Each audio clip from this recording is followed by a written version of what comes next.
All right, welcome to week 9 review of the new SEC Football Dynasty. And we're going to get started with catching up with all of the reviewing all the games. And as you can see, Key West with another victory, this time against the Bulldogs of Military College. Olsen had a pretty good, decent game. But it was the defense and the wide receivers really stole the show in this one. See, Harrison had a pretty good game here. 3 sacks. Now we're moving on. Here we go. Olsen had a good game. Bradley,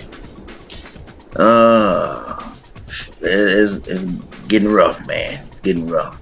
He's carrying the ball too many times and not getting enough yards. But Lump had a couple of good receptions, and they just gave up too many sacks. Their offensive line. So as you can see, with the Bulldogs, they got a lot to work on. Offense, defense, all the way around. So it's gonna be a long end of the season for them. But who knows? Maybe they can turn it around. And look at Dave Toft. 5 receptions, 125 yards. So he had a good game. Here's with the shock of the day right here. Shiloh Christian. Man, you talking about a trap game. Alabama Tech got caught in a trap game. 38-29. Bush throws 4 interception. When have we seen that before? back in that old dynasty. But and the running game kind of stalled a little bit. It started off good, then it kind of stalled. And O.J. Thomas, they had to lean on him heavily. And the defense just did not have the type of game that they've been having all season long. And it was a trap game. It seemed like they wasn't the Generals wasn't ready. Free 4 touchdown passes. Been waiting on that. They run for 100 yards, man. I'm talking about, wait, what was this doing the early part of the season? You know? And the defense showed up. That's the main thing. The defense showed up. But this was definitely a trap game.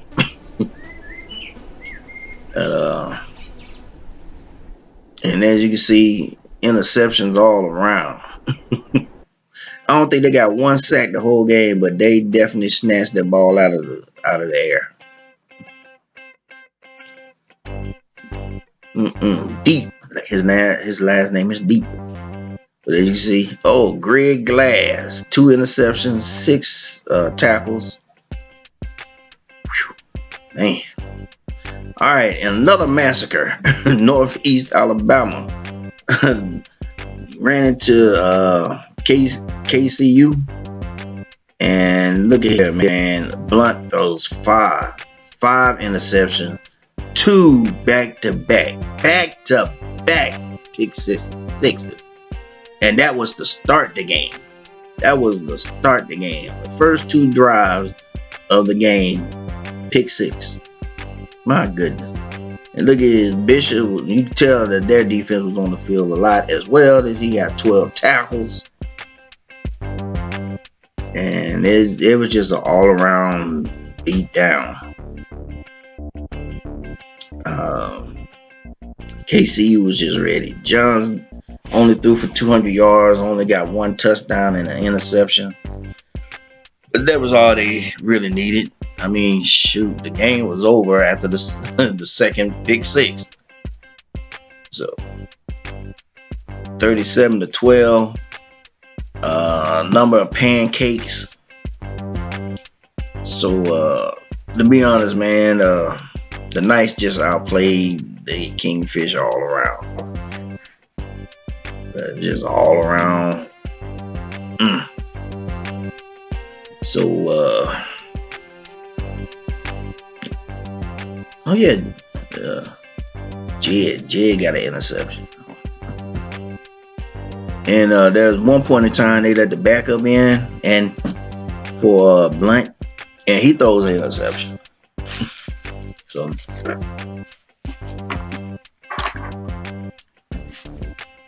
as you can see, Justin Head, 2 INT, and a sack, and a forced fumble. And that's playing some ball. Alright, this one, it was kind of back and forth at first, and then it kind of turned into a bit of a rout. It's Central Tennessee beat Mississippi Tech. You know, Mississippi Tech, I think they scored a couple late, but it was too little too late. Too little too late.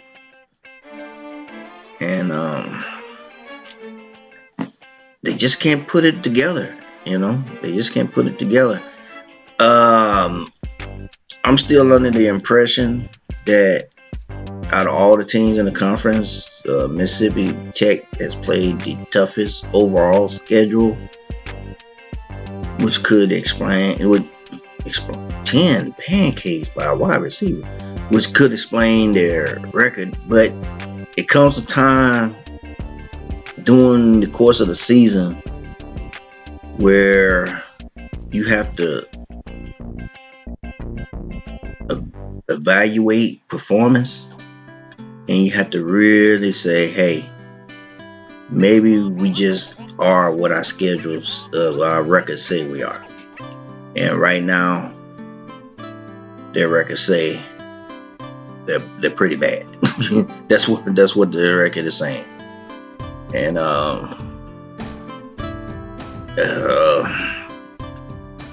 mean, that's the measuring stick. I mean, you know, you look at the wins and the loss columns, and you can pretty much go from there. But big game, big win for the Owls. You see, Barker had a pretty good game, and the receivers had a good game. West Auburn had 9 tackles. You go, boy, and a sack. Couple of interceptions on the squad. So overall, it was a big win for the Owls. Big loss for the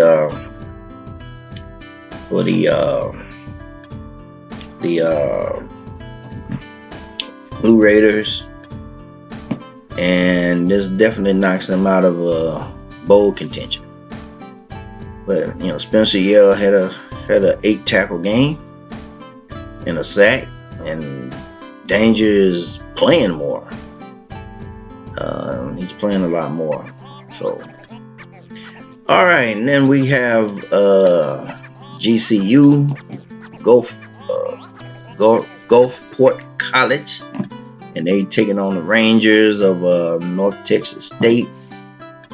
And this game was closer than what the final score will tell you. Once North Texas took the lead, they held on to the lead for quite a bit. My man got 10 tackles. Whew. And Lowe, still not having one of his better games. 250 yards passing, a touchdown, but he got 2 interceptions. Bale got 9 receptions. The pancakes are starting to flow now. I noticed since we started conference play, certain teams have really picked up on the pancakes for their offensive line. Kristen with 3 touchdowns. Oh, wow. It's a good game. All right, then we got Florida A&T and Louisiana A&M. And Florida A&T. I'm going to tell you what, the Sailfish could possibly be the best team in the conference.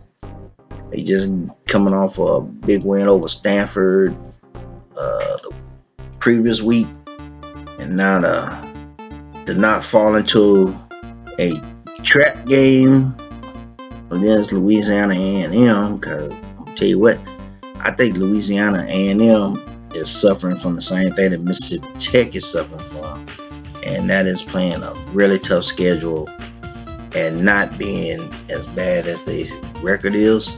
But like you said, eventually you got to look at that and say, and the Cottonmouths is getting in that category.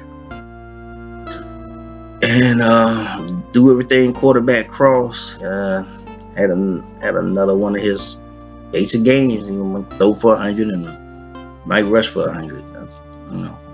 Might do a combination of both. So, and that's pretty much their game. And they defense, they show up and look like one of the better defenses in the conference. Man, got 10 tackles. So they Selfish. They keep you on the field. As you can see, there's Cross's output right there. And now we're going to winners and losers. And we're going to look at who's bringing in the money. And right now, Central Tennessee is in a lead. And looking at where everybody else is at. And let's see who's in last place. KCU. Oh man, the money is coming in slow. Alright, but that's it. We'll see you on the next episode. You have a good one. Bye.